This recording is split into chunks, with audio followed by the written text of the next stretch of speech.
Alizeh talk کے معزز سامعین کو علیزہ کمل کا سلام۔ دوستوں، امید کرتی ہوں آپ سب خیریت سے ہوں گے، جہاں رہیں خوش رہیں۔ بڑھتے ہیں کہانی کی جانب، شروع کرتے ہیں آج کی پہلی کہانی۔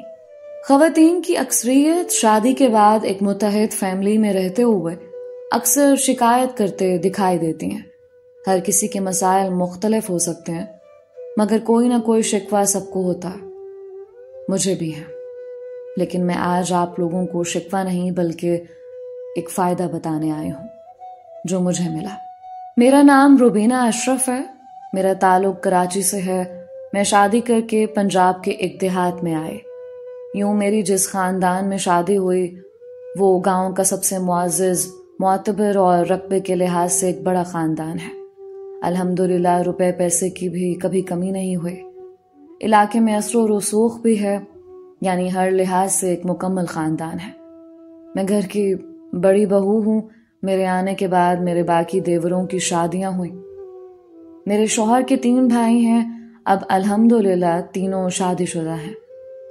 میرے سسرال والوں نے بچوں کی شادی کرتے ہوئے ایک چیز کا خاص خیال رکھا ہے کہ انہوں نے جس خاندان سے ایک دلہن کا انتخاب کیا ہے، پھر اس خاندان اس گاؤں سے کسی دوسری لڑکی کا انتخاب نہیں کیا، یعنی ہم چاروں کی آپس میں اور کوئی رشتہ داری نہیں ہے۔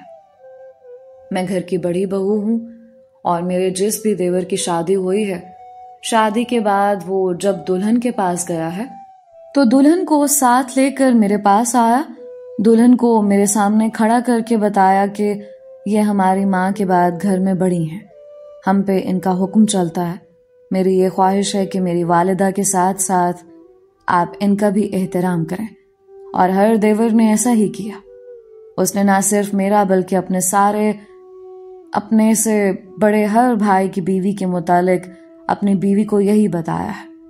مگر اس کے باوجود بھی ہم لوگوں میں کچھ نہ کچھ اختلاف ہوتے رہے، بلکہ میرے دیوروں کی شادی سے پہلے بھی میں نے اپنے شوہر کو کئی بار کہا تھا کہ میں تمہارے بھائیوں کے کام نہیں کر سکتی، یہاں تک کہ میں نے اپنے دیوروں کے کپڑے تک دھونا اور استری کرنا چھوڑ دیے تھے، بلکہ کئی بار چھوڑ دیتی تھی۔